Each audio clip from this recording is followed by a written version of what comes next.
तो दोस्तों स्वागत है आपका फिर से हमारे एक और एक्सप्लेनेशन वीडियो में। तो आज हम बात करेंगे जुजुत्सु काइसन सीजन 1 के एपिसोड 17 के बारे में।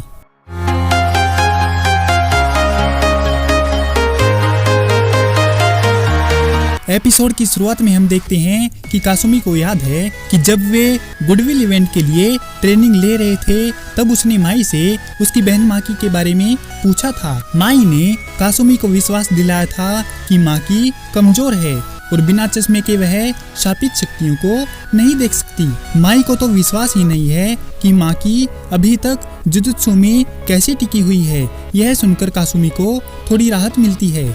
ख्यालों की दुनिया से निकलकर कासुमी प्रेजेंट में आती है जहां पर माकी उस पर भारी पड़ रही थी।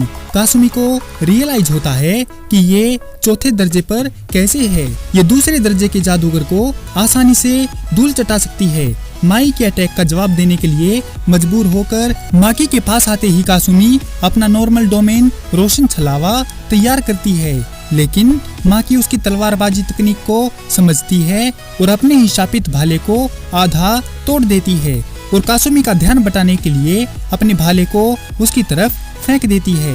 तो मजबूरन कासुमी को अपनी जगह से हटना पड़ता है, जिससे उसका डोमेन फेल हो जाता है। माकी कासुमी के करीब आती है और उसकी स्वॉर्ड उससे छीन लेती है। अपने एक कौवे की मदद से लाइव देखते हुए मेई ने कहा कि ये लड़की माकी कमाल की है, इसकी रैंक बढ़ाकर दूसरे दर्जे पर लानी चाहिए। गोजो उससे एग्री है, लेकिन उसका कहना है कि जेनेन परिवार ऐसा नहीं होने देंगे। गोजो आगे पूछता है कि यूजी की लड़ाई के आसपास की फुटेज वीक क्यों है।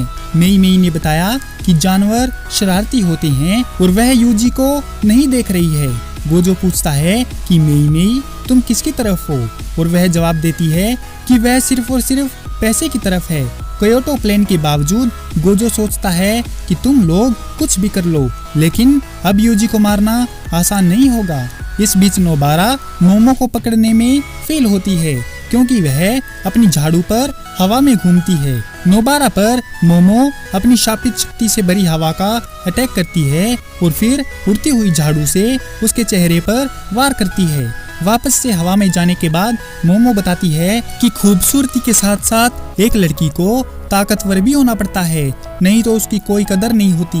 जुजुत्सु जादूगर बनना हर लड़की के लिए बहुत मुश्किल होता है। जैसे माई अपने जेनिन परिवार की नाइंसाफी को झेल रही है, लेकिन नोबारा को उसकी कोई परवाह नहीं है। नोबारा कीले मारना जारी रखती है, जिससे मोमो बच निकलती है और बदले में हवा का अटैक करती है। हालांकि पांडा के साथ ट्रेनिंग लेने के बाद हवा इतनी शक्तिशाली नहीं है कि वो नोबारा को उड़ा सके। इसके अलावा मोमो को याद आता है कि जब नोरिटोशी ने कहा था कि अपने कानों को इनुमाकी की शापित बोली से बचाकर रखना, इसीलिए मोमो को डर है कि कहीं इनुमाकी वहाँ पर ना आ जाए। मोमो बताती है कि माई जिस जेनिन क्लैन से है वो 3 बड़े क्लैन का हिस्सा है। उस क्लैन में पैदाइशी कायदे हैं कि सब लड़कियों को परफेक्ट होना पड़ता है, और जो इस बात पर खरी नहीं उतरती उन लड़कियों को पैर की जूती समझा जाता है। उसके खानदान वालों ने उसकी हमेशा बेइज्जती की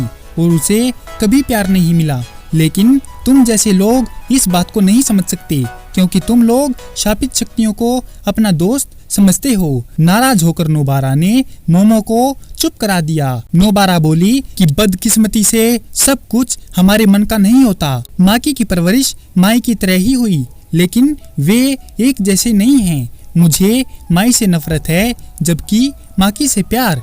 और क्या तुम जानती हो जिसे तुम लोग मारना चाहती हो वो गधा किस तरह का इंसान है? कौन कहता है परफेक्ट होना हमारी मजबूरी है? तुम हमेशा दूसरों के मुताबिक जियोगी। नोबारा ने स्ट्रोडोल टेक्निक हेयरपिन को एक्टिवेट करके अपना अटैक शुरू किया, जिसके कारण उसके छोड़ी हुई सारी कीलें शापित शक्ति से ब्लास्ट हो जाती हैं। ब्लास्ट और गिरते पेड़ों की वजह से मोमो के लिए नेविगेट करना मुश्किल हो जाता है। नोबारा कूदकर मोमो की झाड़ू से एक बाल खींच लेती है और कहती है कि ये औरत मर्द कैसे होते हैं। इसकी बकवास बंद करो।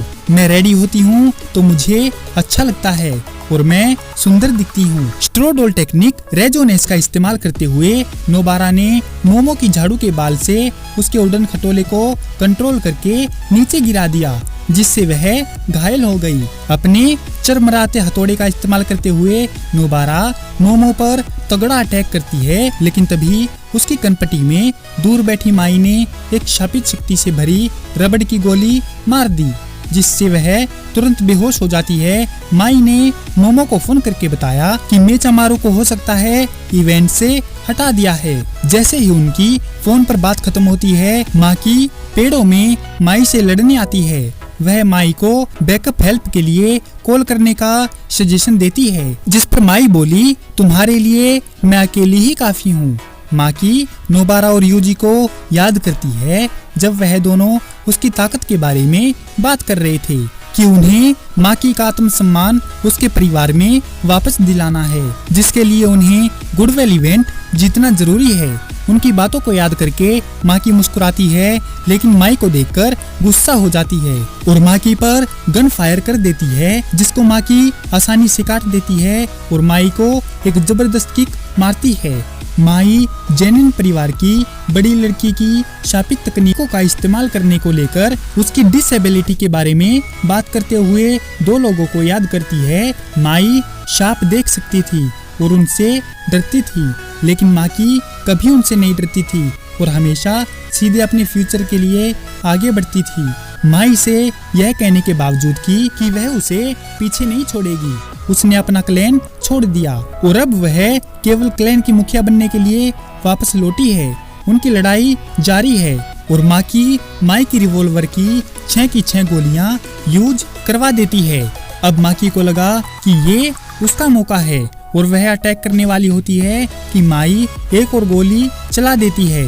माई ने कभी भी अपनी तकनीक के बारे में माकी को नहीं बताया था। माई स्पेशल तकनीक के जरिए अपने मन की दुनिया को कुछ देर के लिए रियलिटी बना देती है। ये डोमेन एक्सपेंशन से काफी अलग है और इसमें काफी ज्यादा शापित शक्ति इस्तेमाल होती है।